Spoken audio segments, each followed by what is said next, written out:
Hey, yo, everyone, Andrew here, bringing you another video review, and today we're going to be doing my comic load for the week, as well as news, updates, questions, answers, and anything and everything that falls in between.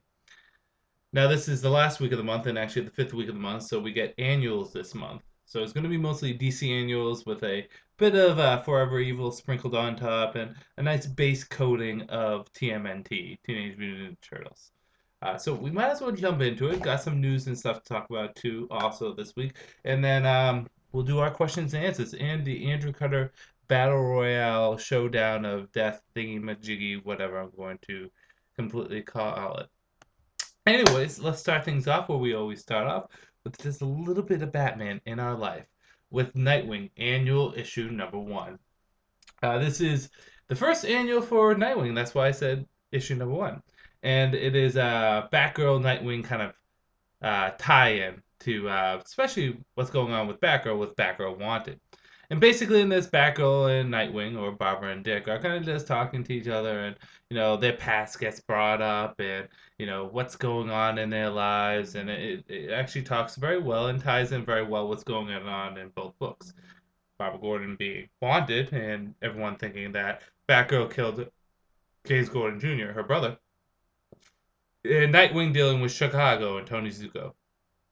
The basic premise of this, the I want to say the basic story of this is Firefly gets reintroduced in the New 52. And Firefly is going after this movie starlet who apparently he has a thing for or a past with, or I don't want to quite reveal because there is a twist with Firefly in the New 52. There is a twist. And Nightwing and Batgirl, or Ninja Woman pretending to be Batgirl, have to take them down. Good, bad, whether or not you should get it. Good. Kyle Higgins does a good job at tying into both series. Although this is Nightwing Annual, it feels exactly what it should be, a team up between the two.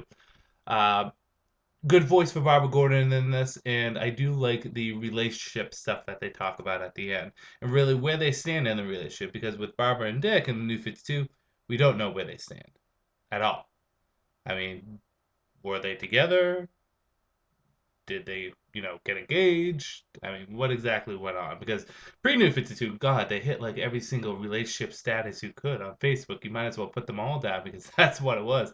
It really was. It's complicated. But what happened in New 52? And you get a bit of a glimpse of it in this. Tony Daniels' art on the cover is absolutely gorgeous.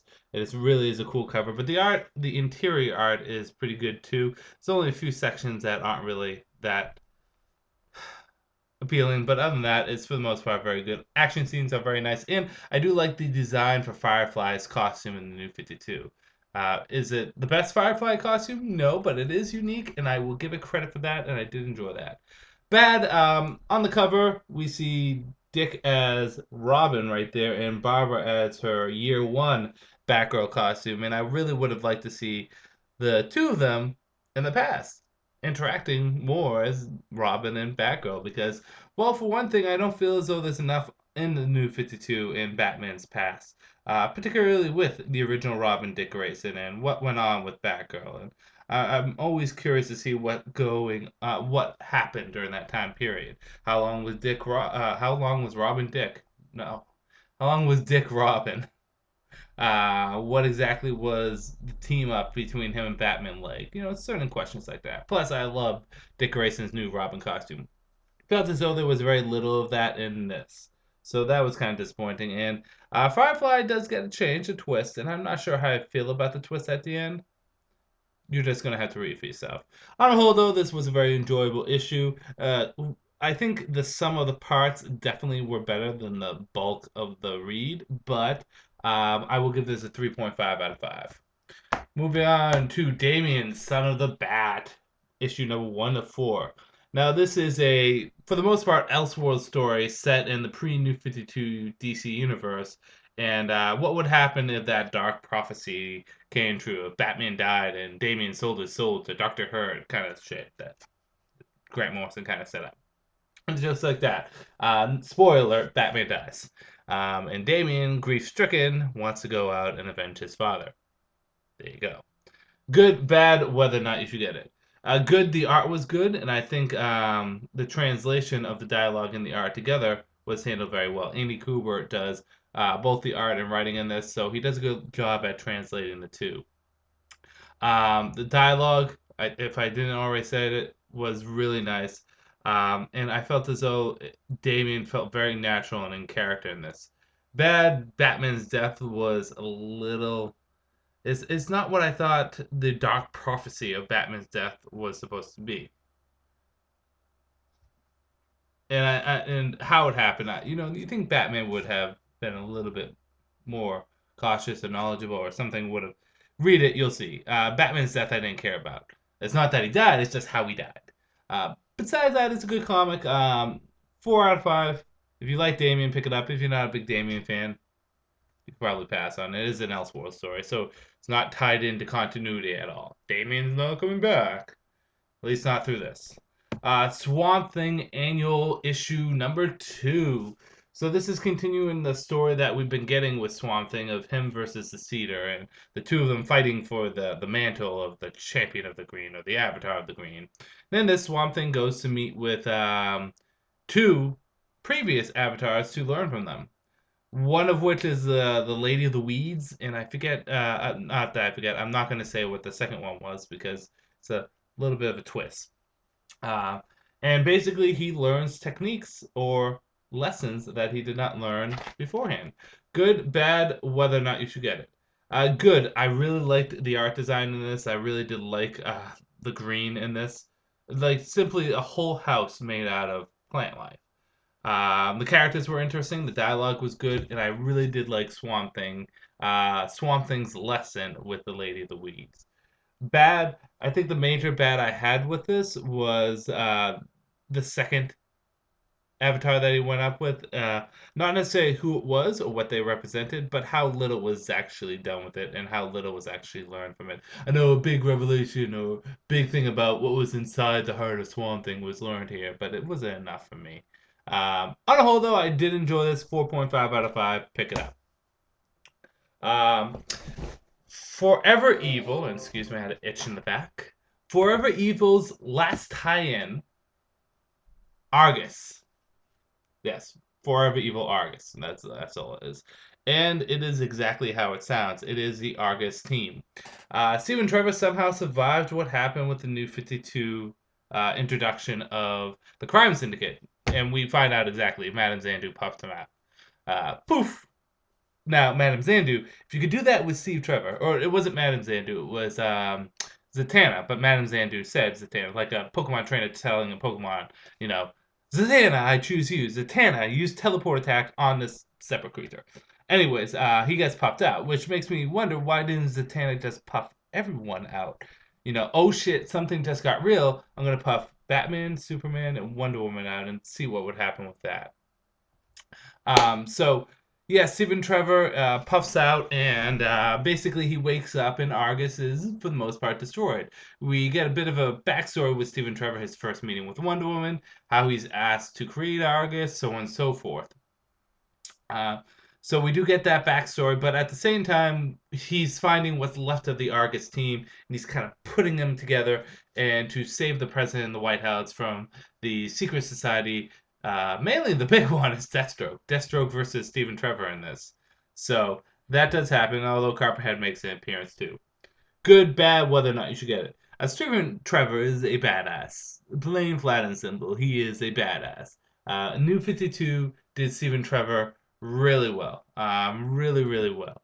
And I really do enjoy how they made him younger, made him more commando, made him more badass. Um, and I like Etta Candy in this too.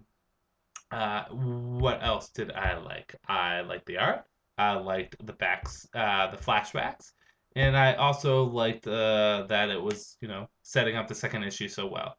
Bad, you know, the fight between Deathstroke and Copperhead, and I'm looking back on it, really wasn't too impressive. It was really short, and it's kind of confusing exactly what happened because I don't want to spoil anything, but they show a panel, and then they go to the next panel, and yeah.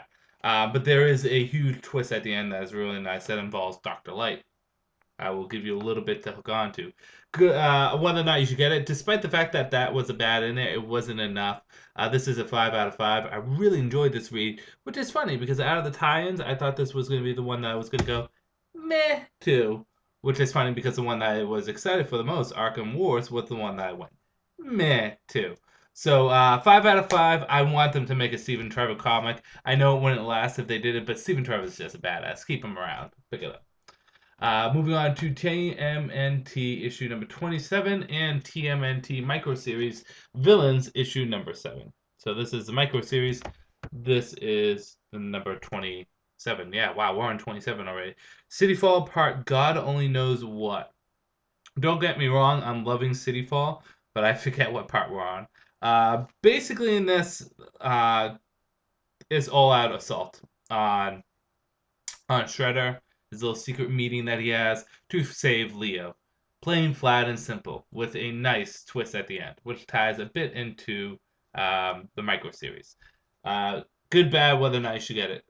Good, action's great, dialogue's great. Everything is great about this. I love TMNT as a comic. It's just been the best consistent comic there is. Know how comics usually fluctuate up and down. Some issues are good, some issues are bad. TMNT has been consistently a 5 out of 5 comic, and it's one of the top comics I think out there that people should be picking up.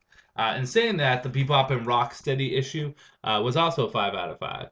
Not only was it a great introduction of Bebop and Rocksteady, who were fan favorites but relatively silly characters from the TV show, it was a good introduction of them, and I think it makes them seem less like lackeys and more forces to be reckoned with. Because I'm pretty sure if Bebop and Rocksteady really wanted to, they could kill everyone. 5 out of 5 on both of those. Teen Titans Annual Issue number 2. So this is a bit more time traveling. Titans are traveling to a time when everyone is dead except for Beast Boy and a couple of the other Ravager Titans people. Apparently Superman's son with Lois Lane is going around and killing everyone. Him versus Superboy and cliffhanger at the end. Good. I think the time traveling stuff at this was handled much better than the previous issue of Teen Titans. I felt more coherent. The art was good in this. And I liked the dark, eerie future. There were some grim parts, especially the Batman sections. Yes, you see dead Batman, but you also see dead Alfred, which is pretty damn sad. But kind of funny, too. I shouldn't be laughing at that, but it was kind of funny. And I like the villain that they pulled out of this. Bad. Beast Boy is green. How he became green, we don't know. He's red. Now he's green again. It's like, choose your flavor, Beast Boy. So good. They should have explained that at least. It's like, yeah, Beast Boy's green. And it took me a second to read it because as I saw Beast Boy was green, I'm like, okay, there's Beast Boy. And then I stopped and I did a double take. Wait, Beast Boy's green again. Because I'm so used to him being green, and I finally got used to him being red, and now he's green again. It's like, stop playing with my heart, DC. The big thing that bothers me, and probably the only huge problem with this, is in his Superboy fights this douchebag, Superman's son, and a bit of a spoiler, so be prepared. Spoiler. Here's the problem: this douchebag, minus Superman flying off into space because apparently he left after his son died or whatever, blah, blah, blah, defeated everyone. Like the whole fucking Justice League. Defeated Aquaman, Wonder Woman, Green Lantern, Flash, Cyborgs, Batman, like every single superhero. Defeated him. Okay? Keep that in mind. And then Superboy is able to kick his ass.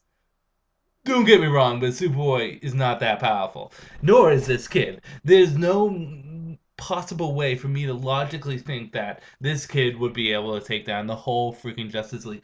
Even surprised they would be able to eventually coordinate shit. I mean, even if Superman went batshit crazy, Batman has a contingency plan. Why doesn't Batman just use that contingency plan? That's the only thing that really irked me because I see they show images of Batman dead and the kid snapping Aquaman's neck. I'm like, okay, yeah, I can believe this shit, but like, why isn't the like Justice League and the rest of the like clearly if this kid went up against Flash, Green Lantern, and Captain Marvel alone as a triple team up should be able to take down a Kryptonian, more or less a Kryptonian. I mean, Shazam, Flash, and Green Lantern together taking on Superman should be able to handle Superman. Handles the key word. Um, but this kid should have been a pushover for them, and he like slaughters the DC universe in this alternate universe. And then that's not my big problem, but here's my big problem: is that Superboy kicks his ass. Explain that to me. That's a big bad, which gives us a 3 out of 5. Good issue. A little bit more enjoyable than last, but it gets a 3. Kind of want the Titans just to settle down and do their own thing. It would be cool if they kind of map the Titans out like the Young Justice Titans from the TV show, because that was fun. Like making an academy almost, like the Titans Academy kind of thing. I don't know. Sounds like I'm talking about the Avenger Academy or X-Men, but it would be cool to see the Titans more officially recognized as a team and condoned by their mentors. Moving on, we are almost at the end. 3 more annuals. Aquaman annual issue number 1. Aquaman and the Others versus Morgan Le Fay. That's the issue. Aquaman and the Others versus Morgan Le Fay. A good, bad, whether or not you should get it. Good, I'm glad Aquaman actually appears in this issue, because in this issue I thought it was just going to be the Others versus Morgan Le Fay, because the last Aquaman Others tie-in was the Others only. Trying to promote the Others, that's fine. That's fine. I like the Others, but I really do feel as though, despite how much I like the Others and how good of a team they are, they're not quite good enough for me to care about them alone. Having Aquaman there really does help, because then I care about them a little bit more. Sounds silly, I know, but that's how I feel.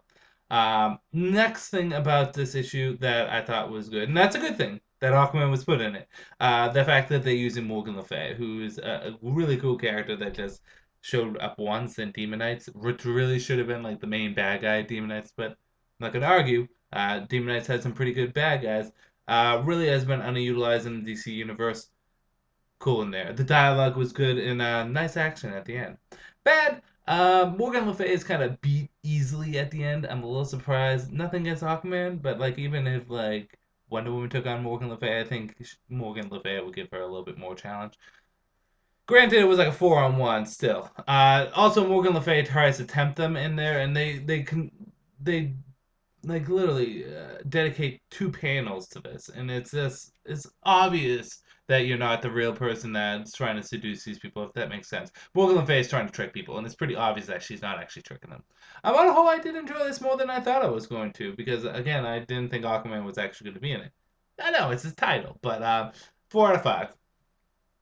Let's moving on to what will be the start of the next big story arc for Superman's crossover. Superman Krypton returns in Action Comics Annual Issue number 2.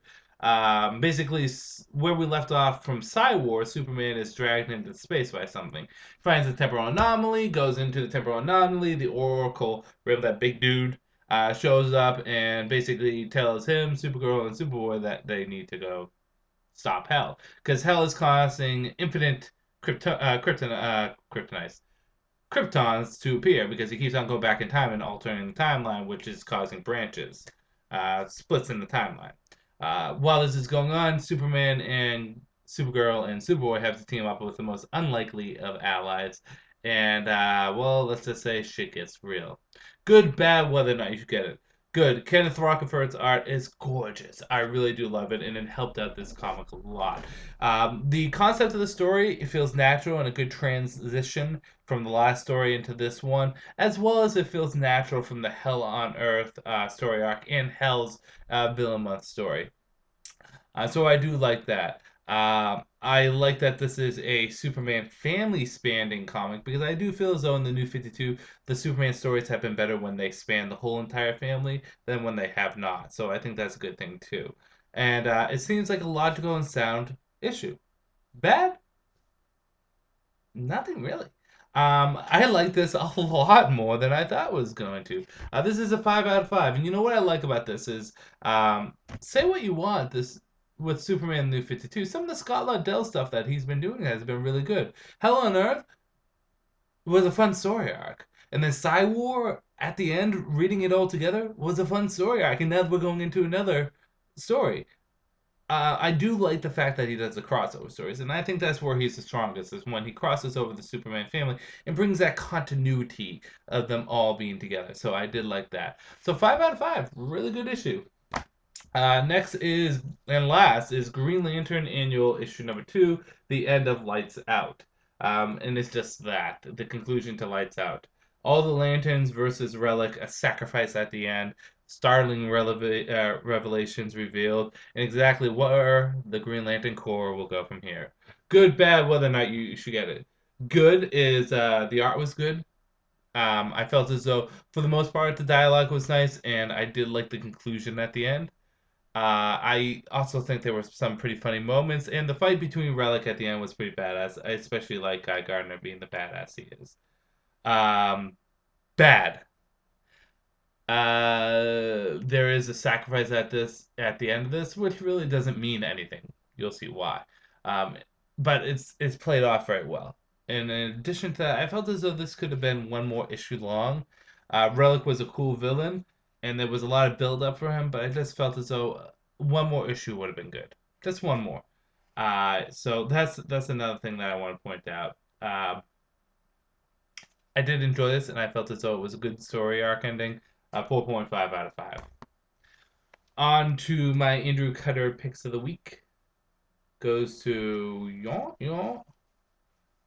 And uh-oh, something just fell. Yon.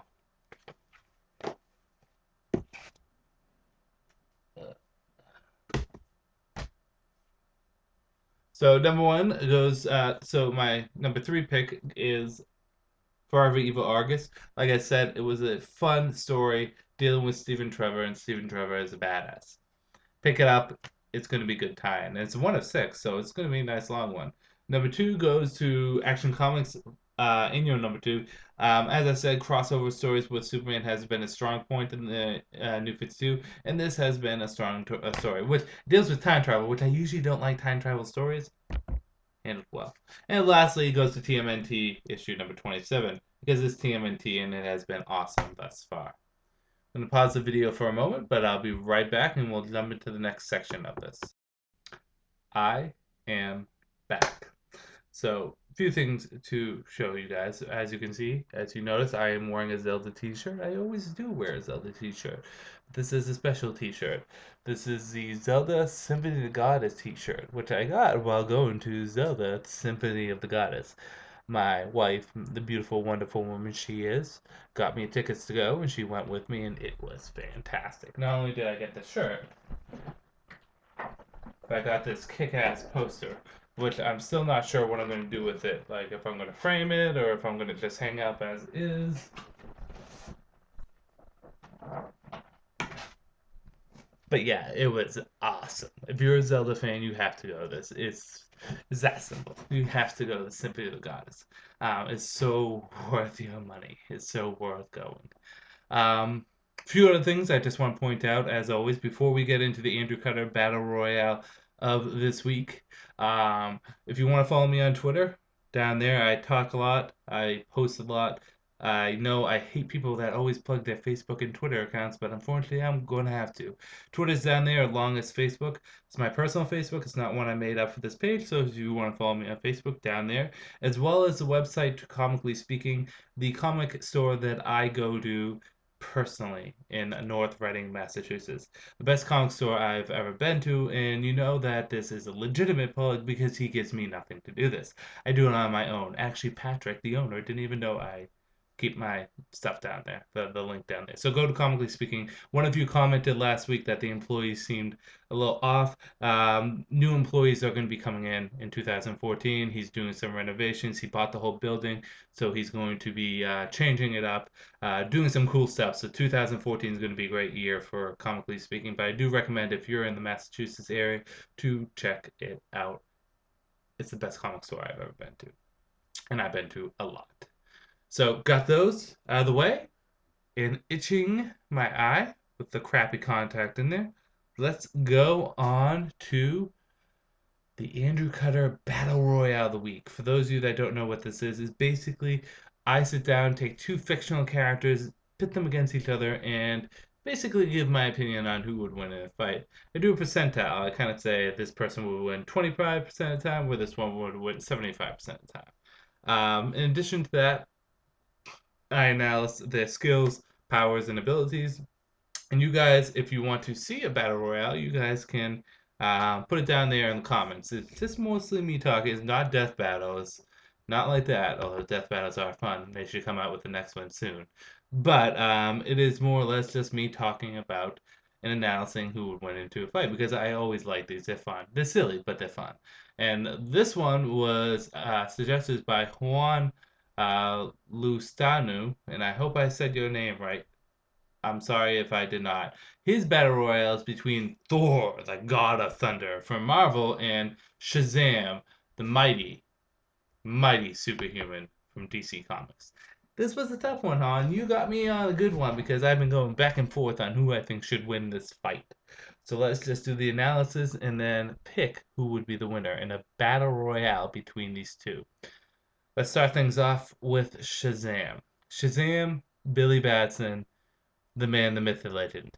Shazam is given the powers from the Wizard of Shazam, and he's given incredible strength and ability from the gods.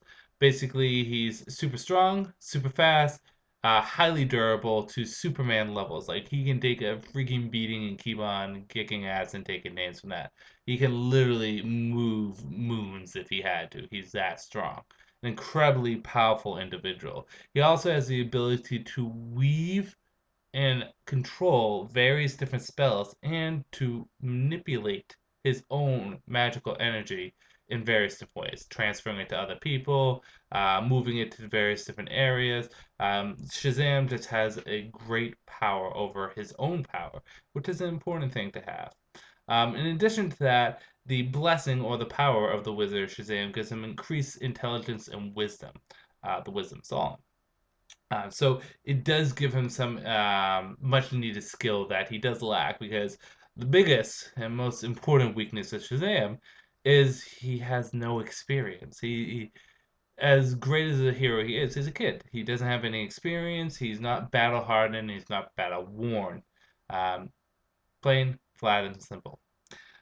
As for Thor, God of Thunder, increased godlike strength, godlike speed, godlike ability, which is funny because that's not quite as strong as Shazam's. But Thor is strong, and he is definitely one of the heavy hitters of the Avenger crew. He wields magical hammer Mjolnir, which allows him to do various different stuff. Not only does it give him the strength of Thor and the power of Thor, allows him to manipulate weather, he can throw it and make it a projectile, and he also uses it to fly, which is pretty funny. He just throws it and it takes him with him. Um, Thor's greatest strength in this fight is his experience. He's the god of thunder. He's been around for years upon years upon years, thousands upon thousands upon thousand years. And throughout those years, he has gained a great deal of experience. He is also the master of weather, and most importantly, he's the god of thunder. So, who would win in a fight between Shazam, DC, and Thor, Marvel? This was tough, and I'll tell you why it's tough. On Shazam's side, he has the clear strength, speed, durability. He is physically the superior of the two. That's just plain fact. He is the level of Superman, and Superman's level is higher than Thor. So that's one important thing to point out. However, on Thor's end, he does have a few advantages. One is he has a resistance or immunity to some of Shazam's attacks because he is the god of thunder. Shazam does use electric attacks at times.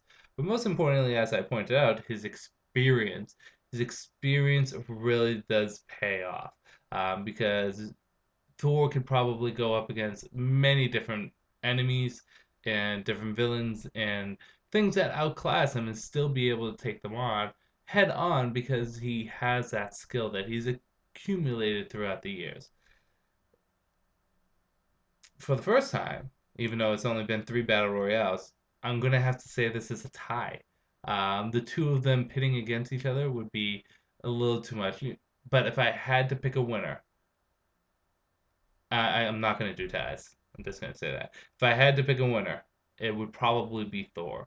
And it's mostly because his experience and knowledge and wisdom heavily outweigh Shazam's, and he can take enough of a hit that he can use it to counteract Shazam's. So though I would unofficially say it's a tie, officially I would give it to Thor. And the percentile would be 55% Thor, 45% Shazam. So if you want to have me and Alice a fight between two fictional characters, you can post it down below. Or if no one posts, I will pick the combatants and I will post it on my Twitter. Okay? Moving on will be the questions and answers. Now, basically what you can do is you can post a question or a comment on my board, on my comic load video, and I will answer it the following week. So let's move on to those. Oh God, this itchy contact. Comic Mike, great video, Andrew. I have been enjoying Batman Dark Knight lately. Keep up the great work. Thank you, man. Zach Brown, I beat Batman Arkham Origins last night. Gave it a 9 out of 10, which I think is fair rating. It was a good birthday present. Mr. M9991, oh my God, I love that Skyward shirt so much. Yeah, it is a great shirt. As for the question, if you stumbled upon the Batmobile and its door was open with the key in the ignition, what would you do? I, no Batman, would never do something like that, but it's something fun to think about. What would I do? I would not touch that shit. Why? Because it's Batman. I'm sure he's around somewhere, and I don't want to test the Dark Knight. However, I would be incredibly tempted to get into that Batmobile. Blue Lantern 2814. I'm confused about Aquaman take place in relation to Forever Evil. Ocean Master was still in prison in Aquaman issue 23 and was broken out during Forever Evil, but at the end of Aquaman 23, Aquaman wakes up from a 6-month coma, yet was there when the crime syndicate attacked. Am I missing something? The best way I can describe this is I think Aquaman 23 takes place far before Forever Evil, and then it goes from there. Like, there must be a big jump between the Throne of Atlantis and the Trinity War. That's really the only thing I can think of. It's comic books. Let slide, I guess. Um, hey, Andrew, 3 questions for you. This is Nick Lenz. First, do you think the Gotham Butcher is like the definitive villain for Calvin Rose Talon? Second, do you think there's a possible crossover between Talon and Detective Comics with the main villain being the Gotham Butcher? Third, did you read Alan Moore's run on Swamp Thing? His run has been collected in Saga Swamp Thing trade paperbacks. And then Jacob D. Paz said, I think he said he hasn't read more Swamp Thing. Could be wrong, though. As for your first question, yeah, I think the Gotham Butcher can become his Joker, his Lex Luthor. Which it would be a very good choice because he is a great villain. But I think the Court of Owls on a whole is Calvin's main arch nemesis. As for a crossover with Detective Comics and the Butcher being the main villain, I don't see why they would do that because why not just have the Butcher be the main villain and Talon and have Batman jump over there, which is basically what they're doing right now. Third, did I read Alan Moore's run on Swamp Thing? No, I have not. My first exposure to Swamp Thing, reading-wise, was Scott Snyder's. Moving on, Super Fantastico, 1998-15. Hey Andrew, great video. Sorry if I have not been following your updates so much, but here's a question. Here's my question. What's your opinion on Batman Origins and Captain America's Winter Soldier trailer? Also, have you played or kind of liked soccer games FIFA 14? My opinion on Arkham Origins, so far I've been enjoying it. Is it the best Arkham game? No, but it's still fun. I think I will give my full opinion on it when I'm done. It would be unfair to give an opinion before it's over, but it's enjoyable. It's definitely a good game, but I don't think it'll be the best Arkham game. As for the Captain America Winter Soldier trailer, I am pumped. Usually I don't get excited for Marvel films, but this one I'm pretty damn pumped for, and I will go see. And also, I don't play soccer games or FIFA. I don't play sports games in general. They just never appealed to me. Unless you consider wrestling sports games, but I don't think you sport fans out there would. No Gold FX. Hey Andrew, great video as always. I'm from Somerville, Mass. Oh yes, you were the one that commented about going to Comically Speaking. Yeah. Again, the employees, many of them are going to be changing up, so there's going to be a lot better employees in there. Unfortunately, I'm no longer there, but um, basically, keep going. Comically speaking, it will be better in 2014. It's still a fantastic store as it is. Anyways, who do you think will eventually? Do you think DC will eventually bring back a Robin, and if so, who? Of course, DC is going to bring in a Robin. It's one of the most endearing and iconic comic book characters. Who do I think it will be? I would like two Robins. I would like it to be Harper Row and uh, Carrie Kelly together, working together. But I think it's eventually at the end. Oh God, this contact is killing me. I think it's going to be Carrie Kelly at the end. Brian Golner, what is your favorite food? As a meal, sushi. As food in general, cheese. Probably cheese. I love cheese. Felipe1999. Is responding to Evil Masterminds. What are my top favorite Pokemon? Already reviewed that. Already said it. Check the previous video. Um, Evil Mastermind. I'm sorry. I meant legendary Pokemon. What are my top five legendary Pokemon I love? Number one would be Mew. He would be my favorite. Number two would be Zapdos. Number three would be Mewtwo. It's tough to go from there. I think number four would probably be Suicune, because I do like Suicune. And number five will probably become Victini. I do like Victini. Oh no, you know what? Take Suicune out, put Celebi in there, because I do like Celebi and Victini. So Mew is my third, Zapdos, Mewtwo, Celebi, Victini. I'm a sucker for the Mew wannabe legendaries. Ian McGregor, hey Andrew. Hi, Matt Hagman here. Matt Hagman was actually used in Batman the Anime Series, so that's the Clayface that was used in there. Thank you. It's good to get that clarification. Although he did have the Basil Carl backstory, which was interesting. Push on Bachikara. Are you from New England? I am from New England. I live in New England. I live in Massachusetts, the best New England state. Just playing around there, guys. Michael Kent. Hey, Andrew. What are your thoughts on Jeff John leaving Aquaman? It sucks, but at the same time, you know what? I feel as though if someone's on a comic for too long, then it is hard for us to transition over to a new person. I think it would be good to see other people's interpretations of Aquaman. I would rather have him stay on though, because he wasn't on as long as he's been on Green Lantern. So it would have been nice if he stayed on. But it's not a bad thing he's leaving because it brings in new blood. The Dark Knight. Hey Andrew, have you read Captain America: Winter Soldier? If not, I recommend reading it before the movie. I think you really enjoy it. I have not read it, but I might pick it up. I'm thinking about picking up some Cap trades just to get into it. Um, Michael Ken, hey Andrew, me again. Which Superman title do you prefer the most and why? Um, Out of the new 52 titles, I probably it's tough. I don't want to say Superman Unchained, although it has like one of my favorite writers and my favorite artists on all time on it, but it's only been in issue three. So of Superman, Action Comics, Superboy, and Supergirl, I think consistently pound for pound the best has been Supergirl. Although I've been really liking what Scott Lobdell has been doing with Superman. That's the best answer I can give on that.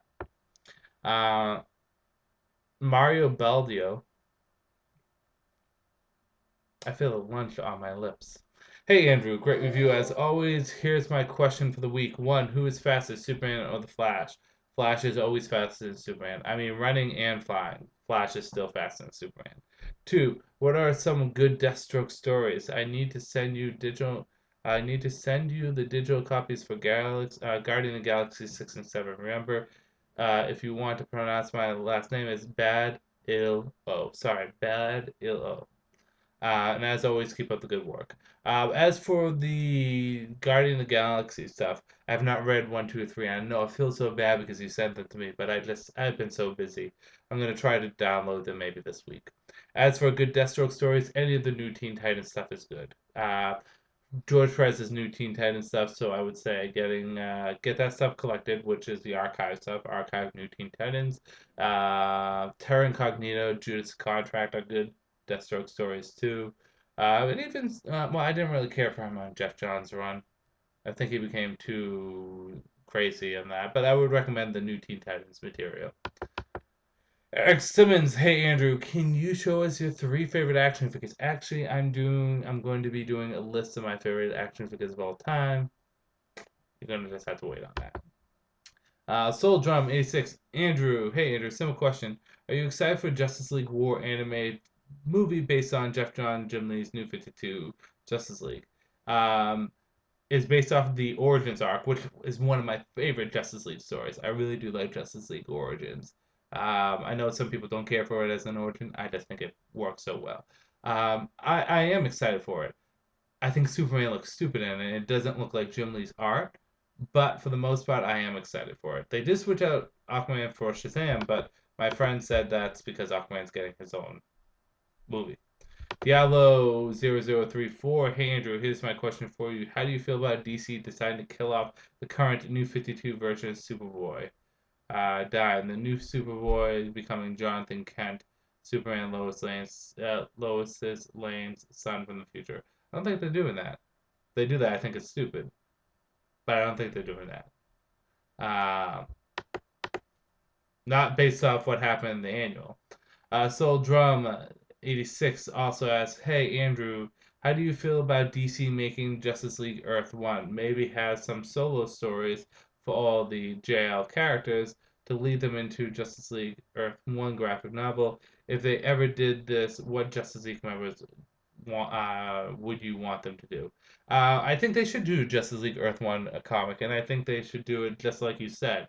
Have the Justice League, have the members have their own solo Earth 1 graphic novels that eventually lead into Justice League Earth 1. If I had to pick the members, Batman, Superman, Wonder Woman are staples.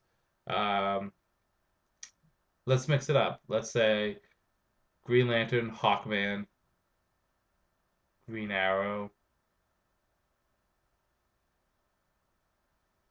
and again, let's switch up. Let's try some people other than the core 7.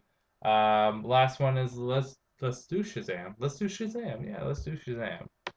Uh, Eric Simmons, hey Andrew, what was the first comic you ever remember reading? It was one of the issues. I forget what issue it was from Nightfall. One of the Nightfall issues. Back in good old 1993, I was 6 years old. I was just starting to learn how to read. George Jones, what is your top 5 Elseworlds stories? And have you read Dave Gibbons' World's Finest Trade? It's worth picking up. If so, is it worth picking up? I have not read The World's Finest Trade, Dave Gibbons. Is that the one where they have Superman? Oh no, that's Superman Batman Generations, where they have them going throughout the years. Um, I can't answer that question. As for Elseworld stories, my top 5. I'm not sure. I like the Earth One stories. Those are definitely good. I know my number one would be Justice League New Frontier. That was a or DC New Frontier. That was a great one. Really love that story. What else? All Star Superman would probably be number 2. I think I like that more and more as I get older. Um, yeah, Batman Earth 1, Superman Volume 2 Earth 1, and then Dark Knight Returns. I'm not as big as the Dark Knight Returns fans as most people. Omar Z, who do you think should take over Catwoman title, or do you think it should be dropped altogether and let any character get their own title? No, I think there should still be a Catwoman title. For all, you know what? You could have fucking like anyone pick up Catwoman at this point, and it'd probably be better. No, I think Paul Dini would do good on a Catwoman title. I would like that, and I would even say it'd be interesting if Jeff Johns took on Catwoman.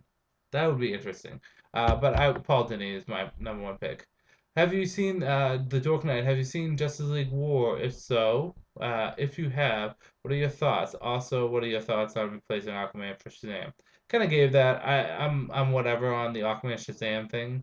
As long as they still have Batman Cyborg and the core Trinity, I'm fine with that. As long as Aquaman gets his own movie too, that's important too.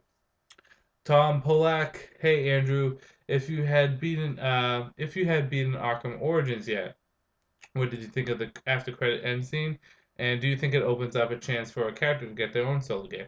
I have not beat it, so don't spoil anything for me. So that is the questions, comments, and all that kind of fun stuff of the week. Questions and answers and comments for the week. That's all I really have to offer. I am going to be doing a video of my collection soon. I'm still getting everything up and ready. I got some Batman stuff down there too that I've been working on. But yeah, like I said, Twitter, Facebook, you can follow me down there. Comically Speaking, check it out. Love the store. It's great. Um, and yeah, go watch Zelda Symphony of the Goddess. This is Andrew saying peace out for now.